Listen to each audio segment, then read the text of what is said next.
Well, let's move into our NBA trade wish list, and this segment is going to be a mess. It's going to be fun. Are known for throwing out terrible trades that are not, likely to happen, and this is literally the trade. This is our excuse, is saying that these are things that we want to happen, we wish they would happen, and if they are not accurate, they are not up to speed, they are not up to par, they are not up to exact trade value. It is a wish list. We are just wishing. We are just hoping. So if you want realistic trades, this is probably not the place to get. We did our best. We definitely put effort into making it as realistic as possible. But Ricky, jump into it. Well, give us your first trade. My first one is I got to start with my hometown team and a guy that we talked about just last week. This Jabari one, I feel Parker. like this is gonna be a big trade. He needs to get moved. Get him out of town. I cannot. The more I think about it, if we Paul Gasol this, I'm going to be pissed. I remember being at work the day of the trade deadline and being like, man, I can't wait for who Paul Gasol gets moved for. And as I was a teacher, my kids were even like, hey, do you think the Bulls are going to move him? I'm like, cross your fingers. Let's hope he gets moved. And then I got to, it was like a 7th grade class. The time is gone. They're like, Mr. Widmer, the time is gone. I'm like, oh, let's check. And he wasn't traded. And then I was upset the rest of it. This one, though, Jabari to the Knicks. Here's the thing, though. The thing with Paul Gasol, he had trade value. Jabari doesn't. I know. Go ahead. But I still want to get rid of him and get something for him. And the Knicks and Jazz are the two teams that I've seen have shown interest in Jabari Parker. With the Jazz, they can't do it until January 15th because they want to get favors off the books. But the one I have involves the Knicks, and it would be Jabari's the only thing the Knicks are getting. So they get that guy who has the club option for next year so they can get rid of him and free up that $20 million cap space. So they only take on $20 million. The Bulls are only going to take on just over $19 million. So we free up $1 million in cap space right away. We take on Trey Burke, who a year contract, so there's another 1.75 or almost 1.8 that we can get rid of at the end of the year if we want. Here's the only caveat.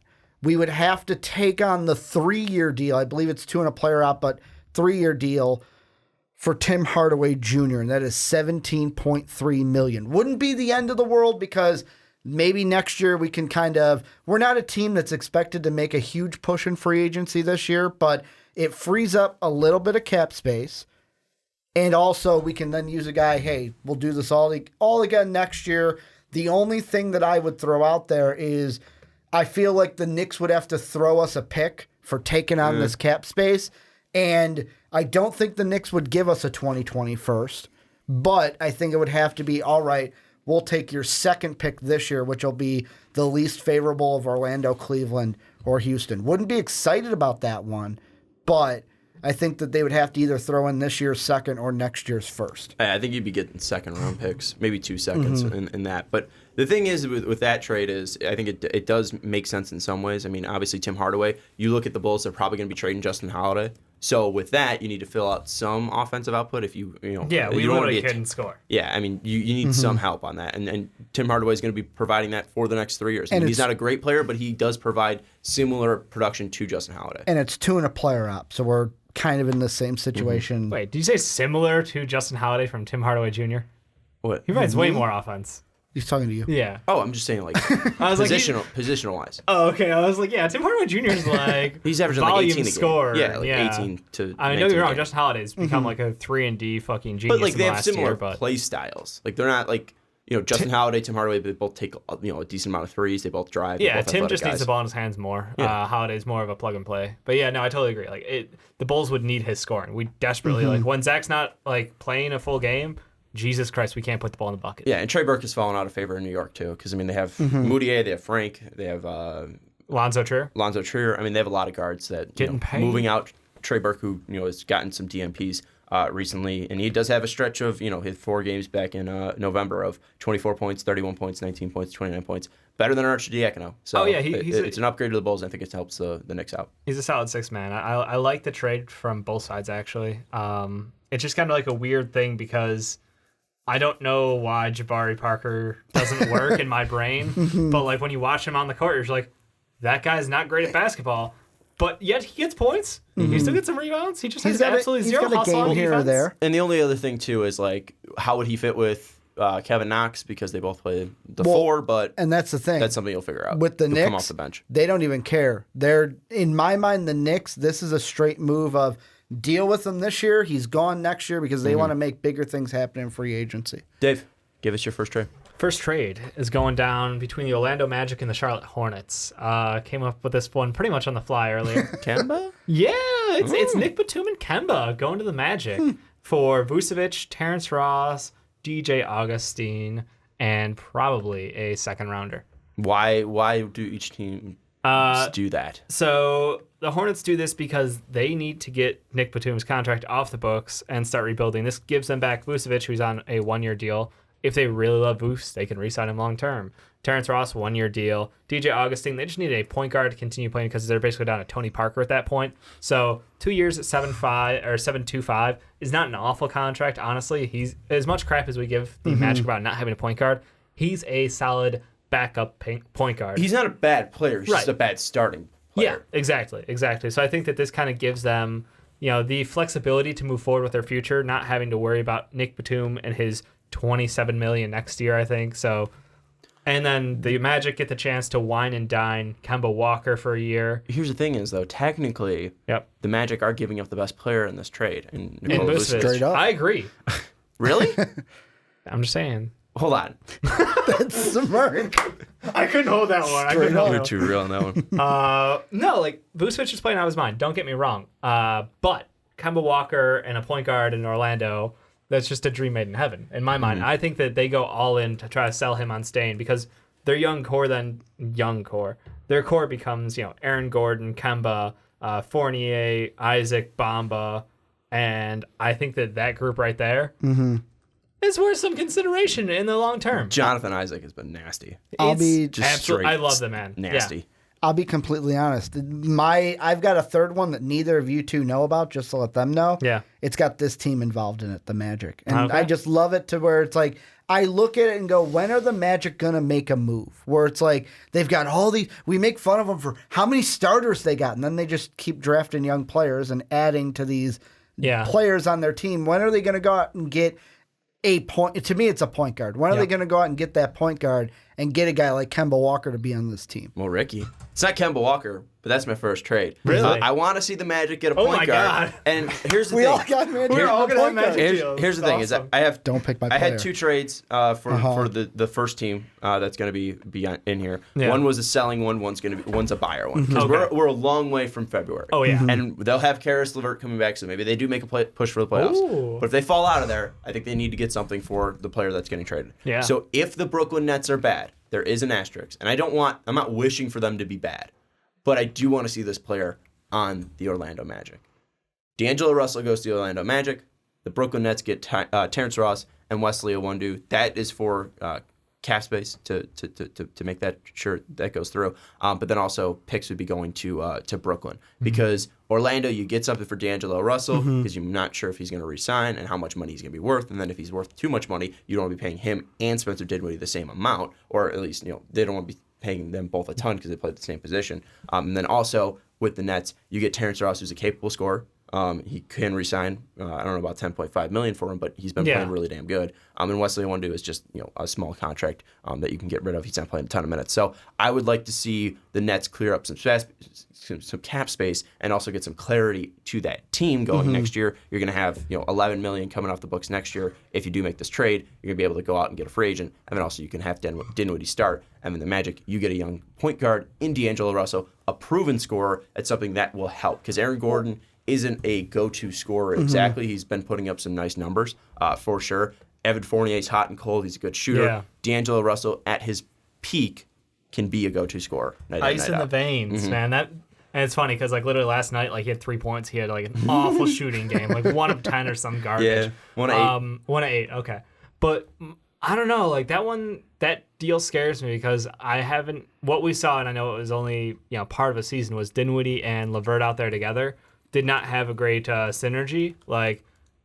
They just didn't work well together because where D'Lo provides that outside shooting and that confidence, even if he ain't gonna make it, he's gonna take that shot. He has that self-confidence in regardless of the situation. Shooter's gonna shoot, man. So I like that pairing a lot, but I agree with you. He might have the ego where he wants to get paid, and it's due for him, I guess. So moving him out, they get.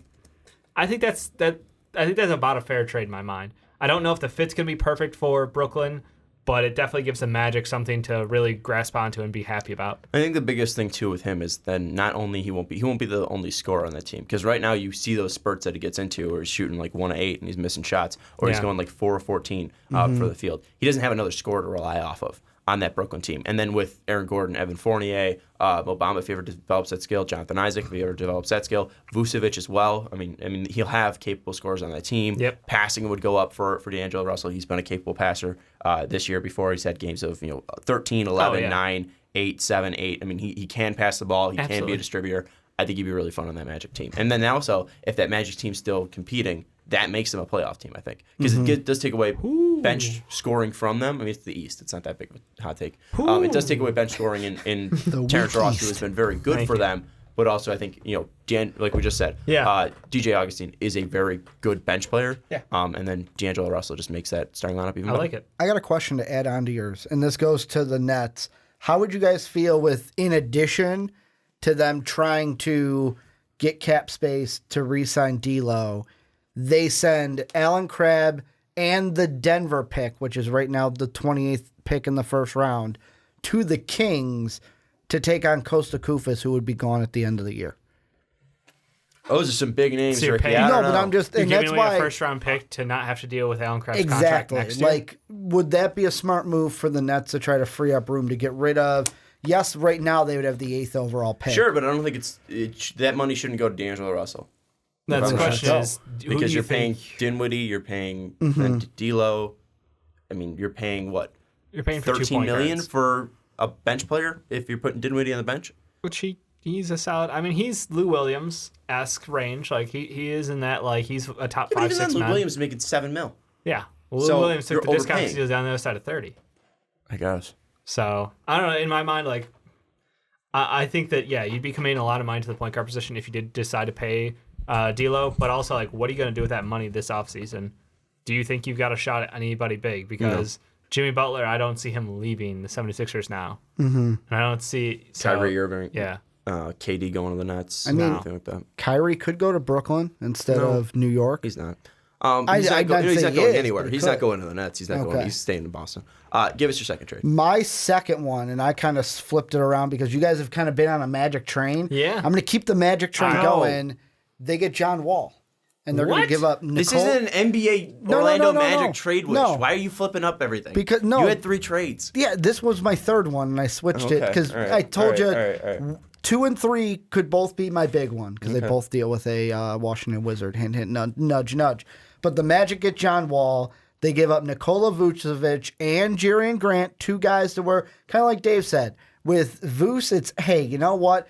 We can either, if we want to re-sign him, we can. If not, all of that $15.3 million is now off of the Washington Wizards books.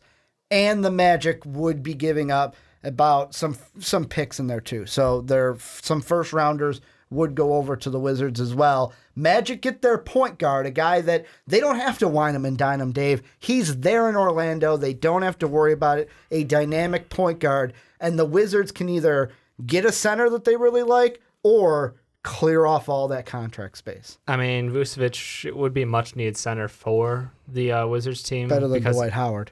Well, Dwight Howard can't sit down. Yeah. His ass hurts too much. So like it's an unfortunate injury that he's got for a big man, but I like Vucevic on that team. Don't get me wrong. I just don't know if I would, how much money is he going to want from the, he's at 15. No, he's at 12.7 right now. So if his contract was under 15, I'd be okay with keeping him. But I mean, that Wizards team's already screwed on salary, so whatever. John Wall eating $47 million though on that Magic team. Do you think that because Who of are you their gonna pay, market? though?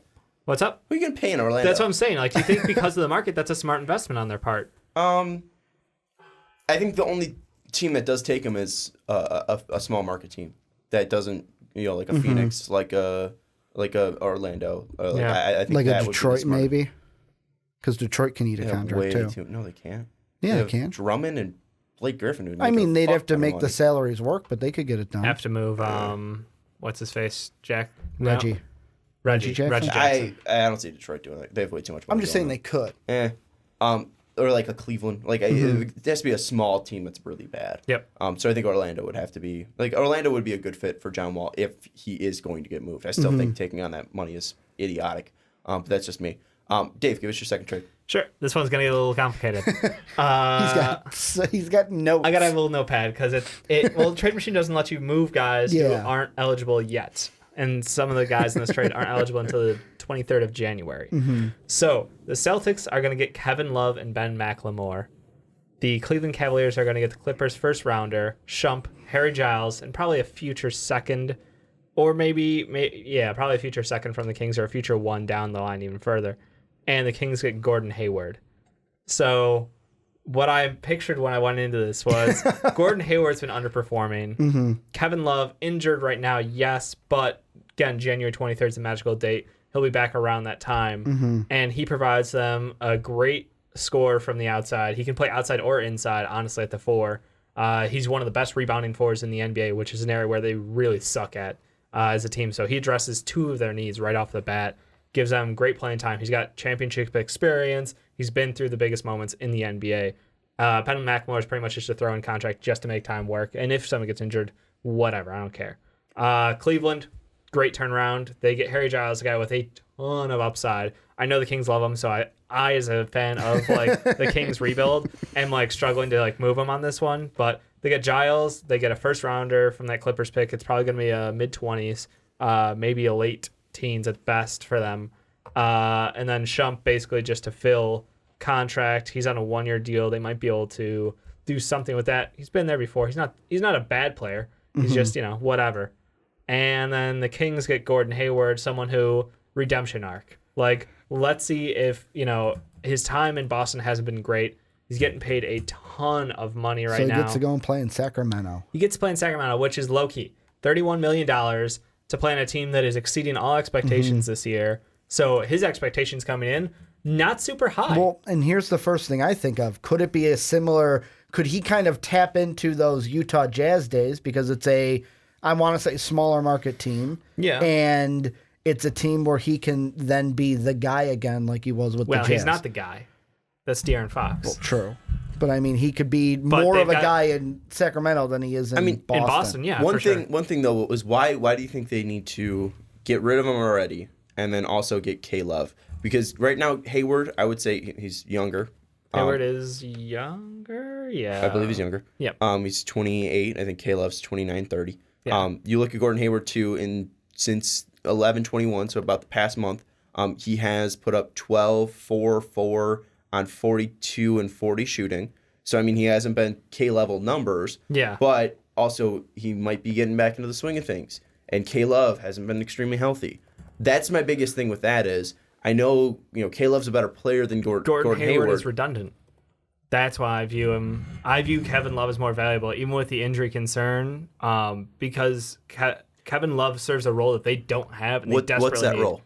It's a 4 who can play solid defense, who can shoot from 3, and who is the best rebounding 4 or one of the best rebounding 4s in the current NBA. Mm-hmm. He brings those 3 things. Where Gordon Hayward's game, you can say that honestly, Jason Tatum can play similar to him. You can say that, he has that level of redundancy where you're already taking time away from players. Like we talked about with Jaylen Brown, a guy who probably deserves more minutes than he, is getting right now. And he can't get them because they're so overloaded with guys at the wing position.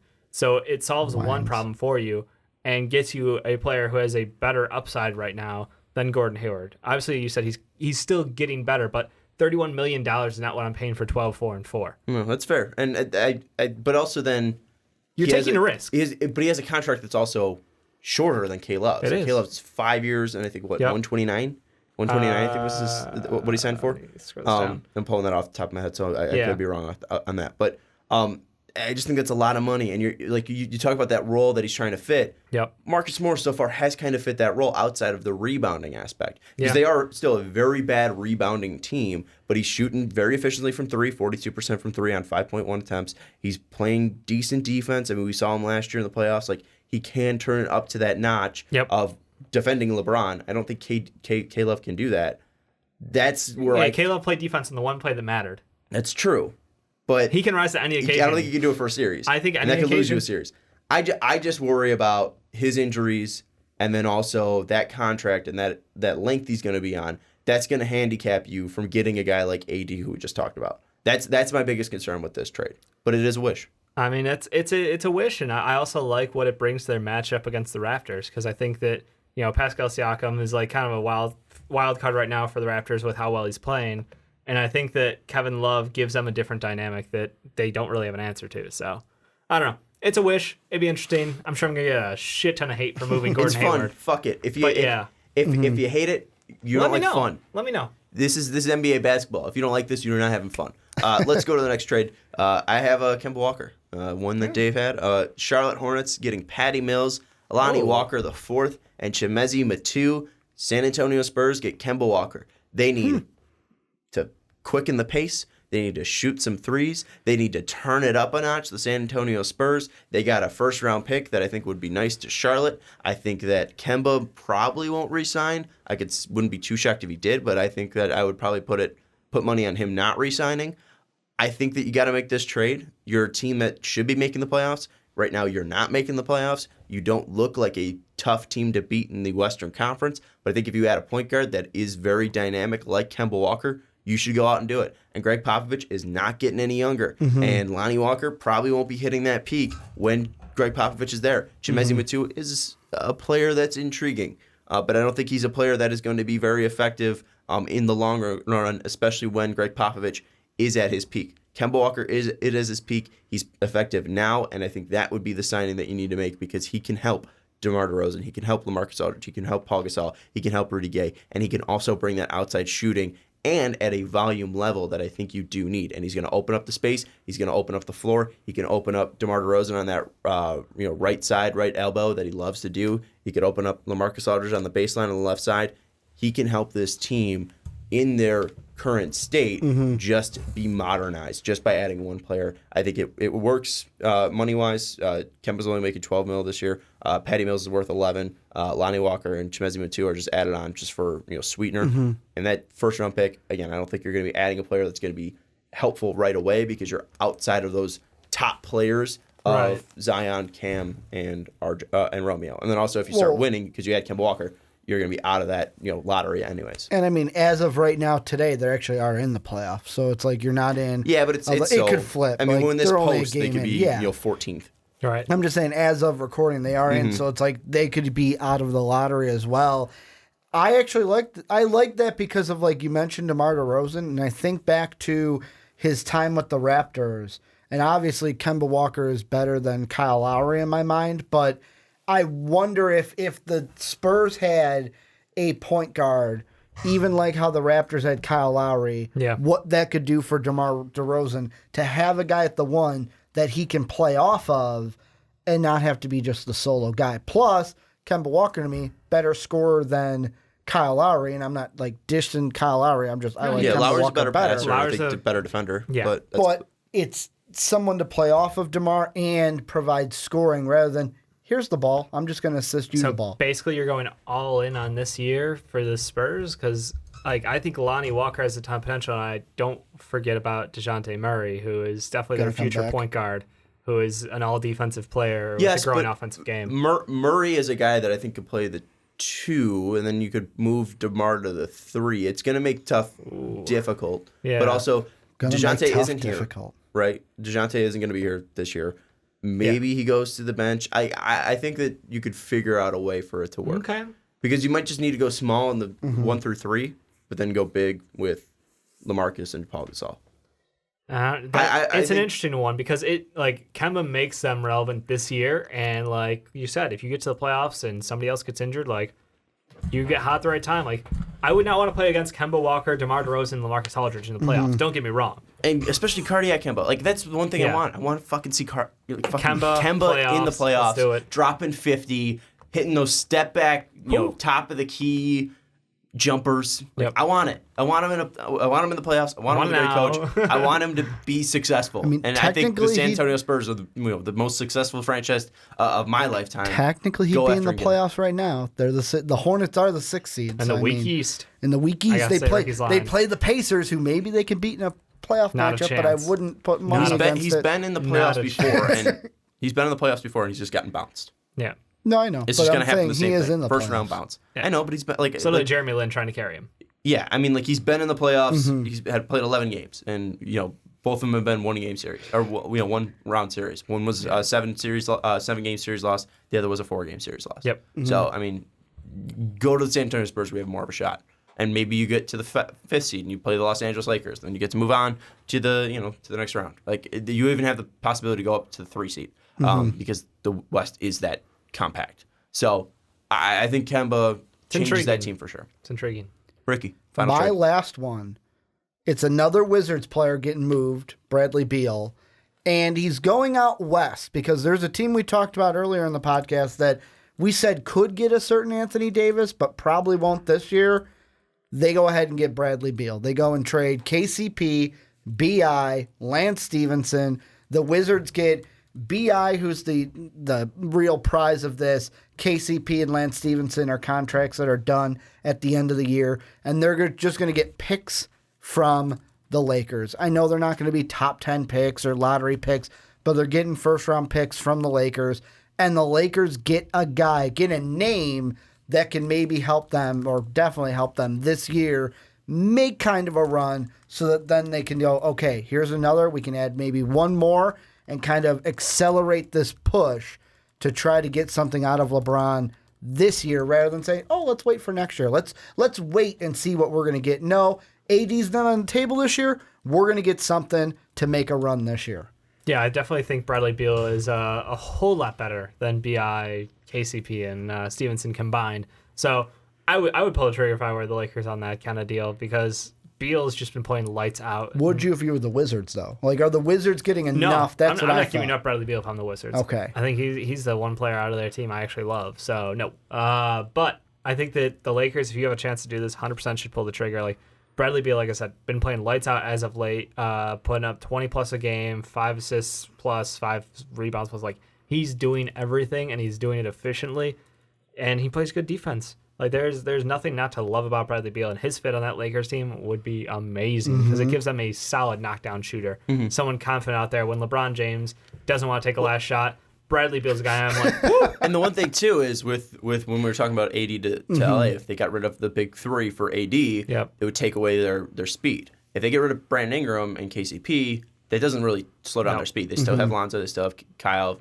Beal is very capable of running the break. Yeah. I think that would be a really effective trade. But then we get to the question of you're not going to be getting AD because you're not going to be able to trade for him, and then you're probably going to Would it handicap be the end of the world, though? I don't think so. But then you're going to be. But are you really capping yourself off on the potential that you could be as a team not getting AD and then also a max because you still have the ability to get a max this year if you do get Bradley Beal, but then it's LeBron, Make a run X at player, Clay. and Bradley Beal. Make a run at Clay. Get a guy like Clay. You don't think there's to come enough overlap, too much overlap in Clay and Beal? With that point, it'd be like, let's get some scoring. Let's Why just would get you go after? scoring Then and why would threes. you get Kevin Durant? Kevin Durant is scoring and threes. Then Why would you get Kawhi Leonard? He's scoring and threes. I was just thinking, I don't know if Kevin Durant wants to come and play with LeBron James. I think it's a Kawhi Leonard thing in my mind with him. I think KD is more likely to go to LA than Klay Thompson is. Why would he leave? Yes. Yeah, I agree with that. But I just don't think that KD to LA is going to be... KD to the Lakers isn't going to be a thing. I'd believe KD to the Clippers before KD to the Lakers. Really? Mm-hmm. I don't think... In my mind, I don't see Kevin Durant wanting to play with LeBron James. I don't see that. All right, well, that's... Unless it's a thing where it's like, I got more rings than you anyways, I don't give a crap. Like, that's the only reason. Otherwise... I think he wants to go against LeBron and beat LeBron rather than play with him. Interesting. Very interesting. I have always said that I don't think KD's going to the Lakers, but I think Klay is just so much a Golden State guy. Yeah. I think he wants to stick around. Yeah. That's why I say that. I think KD wants to beat LeBron more than Kawhi does, and I think that Klay wants to be more loyal than any of them. So that's why I would say Kawhi has the best shot. You don't want to be going. no snake? Yeah, I think Kawhi has the best shot of going. Dave, last trade. Sure. I have a couple. The problem is, like, we've been doing so many Warriors trades. Or, not Warriors. Wizards. So many Wizards trades. I'm almost fading on it. This one's just mostly an FU though, because I want Luka to have some help. So I'm going John Wall for Wes Matthews and Dennis Smith Jr. Obviously his contract's not ideal, but I also don't think the fit with Dennis Smith Jr. and Luka Doncic is ideal either. I think Dennis Smith is a creator. He's dominant with the ball in his hands. His shooting's gotten better this year, but it's still not. It still doesn't look right with the flow of the offense changing completely as soon as he's in the game running point versus Luka running point. So I want John Wall in the game because I know John Wall has played with someone who, ball in hands like Bradley Beal, is very good. I think that Luka is able to. I think Luka would be much better to work with John Wall than Dennis Smith Jr. Basically, at the end of the day, that's what it comes down to. And you can throw picks in if you want because obviously, like Dennis Smith Jr. is not as valuable as John Wall, so. Yes, the Mavs would have to give up a future something, not this year because it's obviously pretty much protected outside of the top 5, but you'd have to throw some future capital that way. But I just think that if you think Luka's the guy, you've got a really interesting time window where you could invest outside of him. Well, not just that. This year, I think, they're only a game out as of today where we're recording this, but if they get John Wall, even with getting rid of Dennis Smith Jr., I think John Wall makes them a playoff team like instantly this year, where it's like they could be 7-8. Would they win that first round game? Probably not, but like they would be all right. We're a playoff team, and now we can build from this and see if we could maybe be like a Denver, where Denver was a team where last year they were kind of fighting for that outside 8 seed, looking in. And then it's like in 1 year, boom! Look at what can do when you have that team that works together and gels together. Yeah, I think. Like, it makes sense for Dallas because it always seems like Cuban wants a big name, and John Wall is a big name, and they haven't had success getting free agents. So that dance has been relevant in 8 years. That's the John Wall. Thank you for explaining why you were doing the John Wall in a John Wall segment. Audio listeners can't see me. Sean, well, when I said that dance and we're talking about John Wall, I think people are they're not stupid. Our listeners are not stupid. They listen to us, and I think that might be the stupidest thing they do. But they're not stupid. But it does seem like he wants a big name, and they haven't been able to do that in free agency outside of DeAndre Jordan. So maybe you just go out and make that trade. I think it could make sense, but also, again, shocker, I've said this before, I don't want to take on $47 million of John Wall's contract. Super true. My last one is getting Luka help as well, because Dave and I are the same person. Dallas gets Tim Hardaway Jr. And Frank Ntilikina. Frank. I have just Frank. No, it's Frank Ntilikina. I know. All right, Ricky. It's like Igor. Just no, Coach Ricky. Igor. I'm just going to call you Ricky. I'm never going to say your last name. Ricky. All right. Ricky. That's Richard. my name, though. Richard. That's my name, too. Richard. It's another Tim Hardaway Jr. and Frank. I could just say Tim Hardaway. We could trade his dad. You could. Tim Hardaway Jr. and Frank Ntilikina for Wesley Matthews and Dennis Smith Jr. The reason the Knicks do this, you get money off the books in Tim Hardaway Jr. Wes Matthews done after this year. And then you also get a young player in Dennis Smith Jr. who I do think needs a change of scenery. Another player who I think needs to change scenery is Frank Ntilikina. He won't overlap Luka's ability to run an offense. He does provide defense where Luka does struggle a little bit, and maybe not a little bit. He does struggle. Dennis Smith Jr. also not a lockdown defender. Frank is all NBA defensive team level of defense. Tim Hardaway provides scoring, which they need when Harrison Barnes isn't there. Tim Hardaway can pick it up. When DeAndre Jordan isn't there, he can pick it up. When Luka isn't on, he can pick it up. He's a better shooter than Wes Matthews in my mind. Yep. I would say that this deal works out for both teams because, again, Mavericks, I don't think they're going to be making a play for a big free agent signing. Tim Hardaway Jr., adds on cap room, but I don't think it's going to be too damaging to their team because they'll be looking for role players and not big stars. Right. That's why I think the trade is made because I think Frank fits they better just admit that they Luka. Whiffed in the draft. Like they fucked up. Like, hey, let's just switch back. Like, because remember during all the mocks when it was like Dennis Smith Jr. to the Knicks and Frank to the Mavs, and then it's just like, oh, they went the other way, and now we're like, yeah, go back, undo that one. I'm gonna look up ours because I think we did. I think we even had that. Yeah, because Dennis Smith Jr. was explosive. He's entertaining. He's exciting. Like that in the Madison Square Garden, make the Knicks fun again, but didn't happen. They got Frank instead, who we love as a prospect. but he's got so much room to grow still. On our 5.0 for that draft, Sean had Frank to the Knicks. I had Dennis Smith to the Knicks. You had the moist one. And Malik Monk to the Knicks. But Dennis Smith Jr. was gone, right? For you? No, you had him go to Dallas. Oh, okay. I had Frank go to Dallas. Dave had Frank go to Dallas. All right. Yeah. Because I did say, like, Dennis Smith Jr.'s game was very much MSG-like. That's why we wanted to talk. You wanted to talk I had about him Zion. going to Sacramento. Who? Dennis Smith? Yeah, Dennis Smith. You had Frank going to Dallas. Oh, yeah. See, and you wanted to get rid of these. Isn't this great to have? It's This great is to have fun. in our calf. Yep. That's fun. Anyways, don't look at the other ones because they're really bad. Hey, man, I had Don Mitch in the top 10, looking good with that one, right. even though he went later. Any final thoughts? That's my deal. I want Luka to get some help. I'm with you. I can't wait. I hope he gets some help out there because, like, watching Wes Matthews out there, Chuck, is just painful. I just hope Santa brings us some of these trades. Hopefully, I was going to make something like that. Let us know what trades you want to see, and maybe Woj will bring you the present that you want under your trade. Wojmas clause? Woj Santa. Woj clause. Woj clause? Woj clause. Adrian Woj Kraus. Wojciechowski. Wojciechowski. I like it.